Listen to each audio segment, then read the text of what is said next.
et dire ce que je peux faire pour les Ivoiriens à ce stade de mon évolution.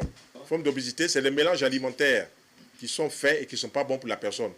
Et puis ce qui amène aussi au gros ventre, c'est la sédentarité. La personne est toujours assise, la personne est toujours debout. Et elle peut aller à la selle, mais elle n'a pas un transit complet. J'ai vu des gens qui sont venus avec le gros ventre, comme vous dites. Quand on leur a donné notre programme pour nettoyer le tube digestif, il y a des choses qu'elles avaient mangées il y a un mois qui sortaient maintenant. Donc, il y a des choses qui restent dans le tube digestif. C'est pour ça que nous, on dit, si vous voulez nettoyer le tube digestif, là, vous achetez carottes, oignons, concombres, persil, choux, faites cuire ça avec de l'eau, vous écrasez, mettez de l'huile d'olive dessus, peut-être 2 grosses cuillères avec un peu de sel marin gris. Vous buvez cela, un verre le matin, un verre le midi, un verre le soir, une assiette, ça va commencer à nettoyer le tube digestif. Vous avez fait beaucoup de gaz, il y a des gaz, et puis les saletés, les impuretés, les matières indésirables vont commencer à sortir. Dit, si on rentre dans cette démarche, on est gagnant. Voilà. Moi, j'ai fait beaucoup d'erreurs aussi, ce qui m'a permis de perdre mes cheveux. Mais je veux dire que tout ça, c'est lié au stress. On faisait des repas, pommes de terre frites avec Fanta, Coca-Cola, tout ça.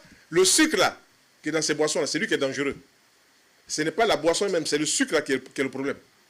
Et si vous mangez n'importe quel repas, que vous mettez une boisson sucrée au sucre blanc, il y a danger à l'horizon. Voilà. Et aujourd'hui, tous les médecins qu'on voit en France commencent à s'intéresser à la médecine naturelle. On voit le professeur Henri Joyeux, qui est cancérologue, qui dit la même chose que nous. Voilà. Mais nous, on n'a pas entendu le professeur Henri Joyeux pour parler de cela. C'est lui qui est rentré dedans et qui a commencé à comprendre beaucoup de choses. Il y a d'autres médecins qui parlent aussi de la médecine naturelle. Et tout ça, ça fait quoi? Ça ouvre la porte. Il faut s'intéresser à la médecine naturelle. Mais nous, c'est une médecine naturelle scientifique qu'on peut expliquer. Je n'ai pas dit que la médecine de nos parents n'est pas scientifique. Elle est empirique. On voit que ça soit, on ne peut pas expliquer. C'est ce qu'on dit l'empirisme. Mais elle est scientifique d'un côté parce qu'elle permet d'aider les personnes. Voilà.